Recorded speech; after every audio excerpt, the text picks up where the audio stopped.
Call of Duty often tries to keep people interested with some wild ideas, new gameplay concepts. Sometimes these ideas work out. Other times, they end up splitting the community and pissing a lot of people off. What is up, everybody? Non-AI Jimmy here, and today we're going to be talking about the most controversial thing in every single Call of Duty game, from COD 4 all the way to Black Ops 6. The things that made you go, why? Roll your eyes, quit the game, or just get pissed off in general. So you let me know what you think is the most controversial thing in COD history. Drop a like, and remember, I read every single comment on every single video. That is the truth. And let's do a random like goal today. Let's go for 984 likes in the first 24 hours. Now, we start off with COD 4. This is how we do this. Stopping power in Juggernaut. COD 4 was an extremely experimental game. There was obviously going to be some design decisions that the community, well, let's just say they weren't unified on. But the decision or the discussion around stopping power in Jug, it continues to this day. On one side of the fence, you have people who loved SP in Jug. Lean into certain aspects of your class, either offense or defense, and it lets you make weaker weapons a bit more viable. On the other side of the fence, you have people who thought stopping power in Jug made the gameplay inconsistent. They got frustrated with the fact there was really no way to tell if somebody was using one of those perks until the fight had actually begun. Personally, I see stopping power in Jug as part of COD 4's unique personality. I really can't picture the game without them, but then again, I can see how they could get frustrating for people. I definitely think Call of Duty got a bit better once those perks were removed and the gunplay became a bit more consistent and predictable, but then again, that was the unique part of the experience. That made it unique from basically anything else we've ever played, and that's what we remember it for.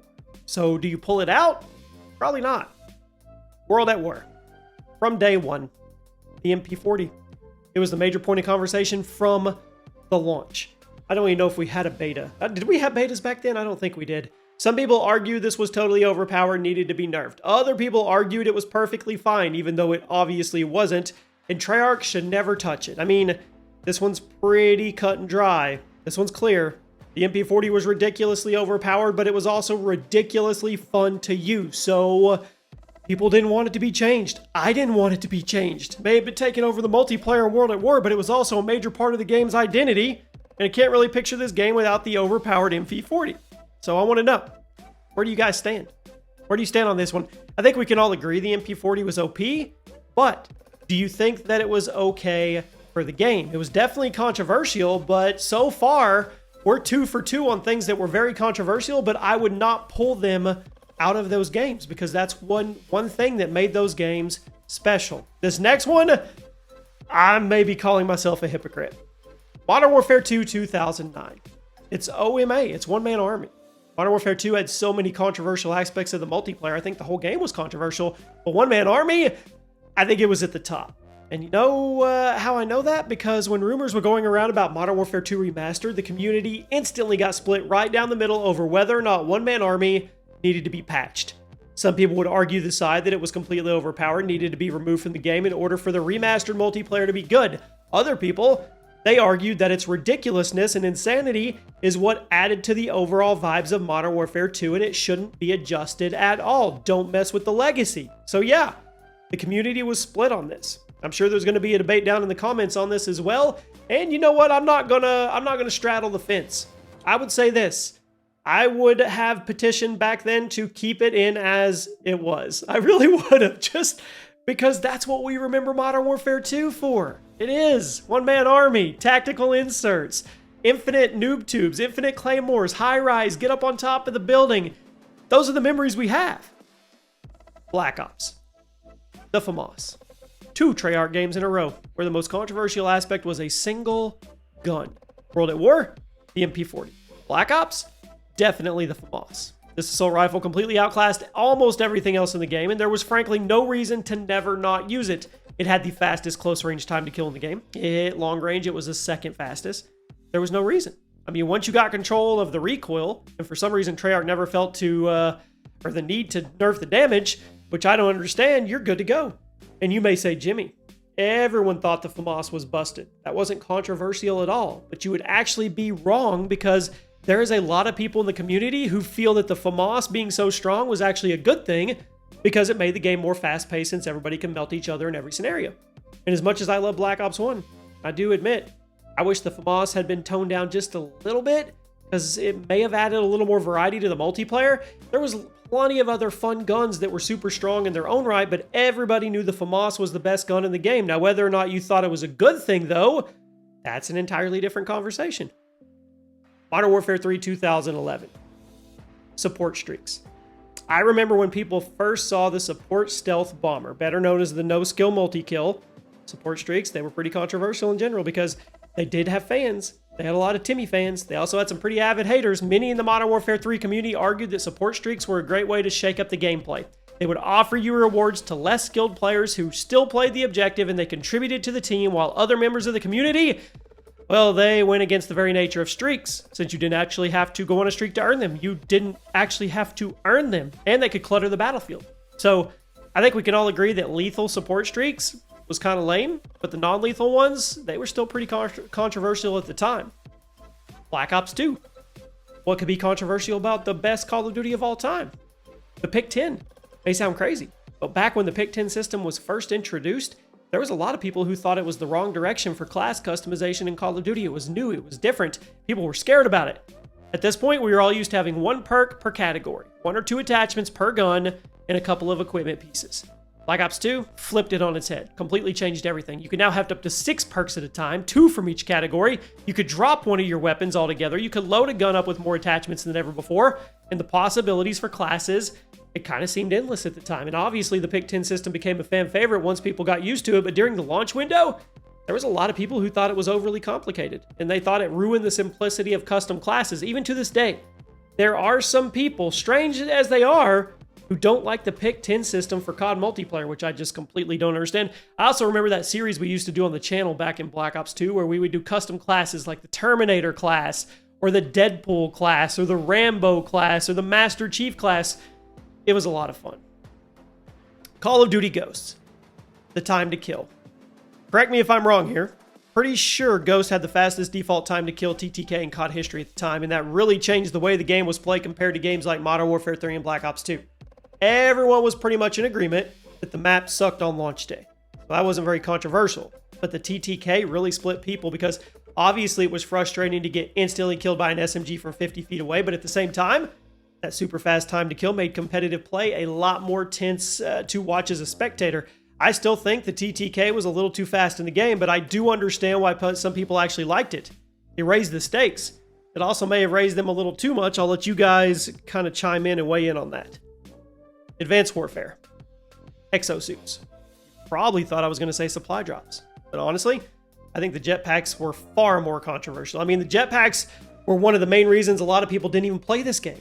But they were also the reason why a ton of other people actually did play the game, myself included. The exosuits completely changed how the game was played.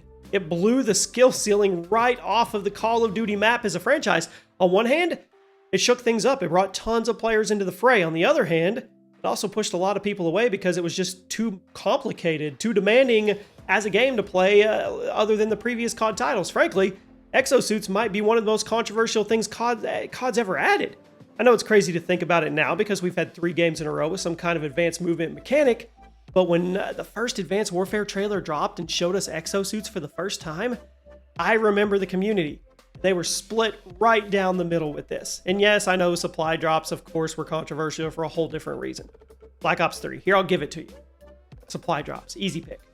Supply drops didn't debut in Black Ops 3, but they definitely dialed up a notch, and that made them even more controversial than they were in Advanced Warfare. Back in AW, supply drops were handed out pretty regularly. They were loaded with tons and tons of cool stuff, but in Black Ops 3, supply drops were harder to earn.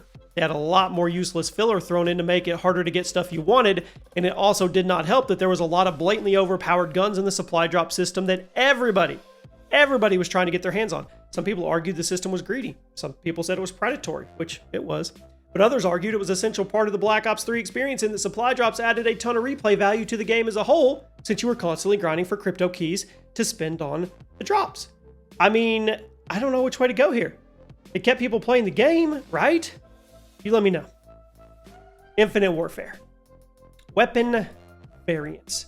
Advanced Warfare was the game that introduced weapon variants to the mix, but IW made them a central part of the experience. Basically, everyone was using a weapon variant at all times because there were so many of them. I guarantee there's a ton of them I never even used. And the game was handing them out like candy. I do appreciate there were direct routes to unlock basically every variant you could have wanted, so you didn't have to get lucky with the supply drop, and I can also appreciate the amount of variety the variants added to the experience.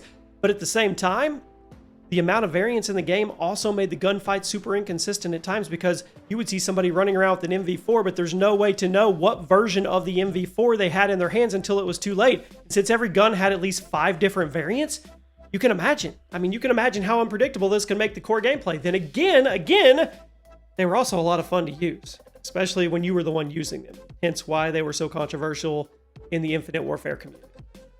COD World War II. Divisions. I'm divided. I'm solidly against divisions, just for the record. Divisions were the COD World War II replacement for the traditional perk system, and I think it was meant to be a middle ground between the customization of COD multiplayer at the time and a more traditional class-based system of old school COD. So instead of giving you 3 perks, you only got 1 perk called a basic training, and then the rest of your character customization would be determined by which division you were playing as, and leveling up your division would give you more abilities. And I guess this kind of made the game more class-based, but the divisions also took a lot of customization away from the player. And there were some ability decisions that didn't make any sense. Eventually, Sledgehammer overhauled the division system and definitely improved things, but from day one, I mean, there were people defending the division system saying it was a nice shakeup to the COD formula.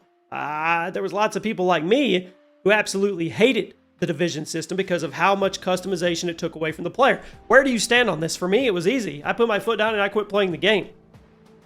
Black Ops 4. Manual healing. A longer time to kill and the abundance of operator gadgets were definitely a hard pill to swallow in BO4, but I think the manual healing was the most controversial aspect of the multiplayer. I mean, it never came back after BO4. I think that tells you all you need to know. But now, instead of automatically regenerating your health during battle, which we're all used to for years, you had to hit a button to start your regeneration. You also had to wait a few seconds in between uses, so you couldn't just run around spamming it. Now on one side, that definitely made the game more strategic. You had to be smart about when you were pushing into enemy territory. On the other side, it also made the game more sweaty, since it was another aspect of gameplay that you had to pay attention to. And it was a difficult piece of COD muscle memory to break. I mean, at this point, COD had been using regenerating health for over a decade. So suddenly changing and taking that away, that was a big deal. And there's a lot of people in the community who argue over whether or not it was the right move. I think it was the wrong move. Modern Warfare 2019. SBMM. No shocker. Some people insist SBMM was a great addition to the game. There's a few of them out there. Kept them safe. They felt safe while they were totally sucking. Other people, most people, insist that SBMM was the worst thing ever added to Call of Duty because it fundamentally changed how the game was played. There was no more multi-match rivalries. There was no more random teams. There was no more post-game lobbies. There was no more map voting. It was all done for the sake of protecting little Timmy. But guess what? Little Timmy, they loved it. And clearly SBMM worked to some degree because Activision kept in the game for years after MW19. And they only recently started reducing it because they finally got some decent competition on the market with Battlefield 6. SBMM may have been one of the most hated things in Call of Duty history. There's a lot of people who wholeheartedly defended it, and they do to this day. And yes, I know, Black Ops 7 is supposedly going to have it just tapered way back at launch day. I've already made a video how I feel about that, and we'll see how it looks in 2 or 3 weeks after the game comes out. Black Ops Cold War. Score streaks. Now, score streaks are actually kind of controversial on their own, but the score streak system in Cold War, it was even more so than usual because of how Treyarch overhauled it. Instead of being a traditional streak system, this new version was like a hybrid score streak and support streak where you didn't actually have to go on a streak to earn rewards, but you earn points faster if you were playing well. Basically, all that meant was the bad players were going to be rewarded for no reason, while the good players were guaranteed the high tier streaks, even if they didn't technically earn them that time around. But just like, it was with the support streaks in MW3, a lot of people argued this new score streak system was just a nice way to help out the bad players and encourage them to be better or get better by giving them a taste of what they could do if they got better with the fundamentals of the game. Frankly, with the SBMM being so strict in the game, I'm not sure why the system was there at all. It's not like there was any real incentive to get better. If the new score streak system was supposed to be a motivator to improve, then why was the matchmaking punishing you for playing well every single time? That doesn't make any sense to me. And I also go back to, it's a nice way to help out the bad players and encourage them to get better at the game with fundamentals. You know how we did that back in the day?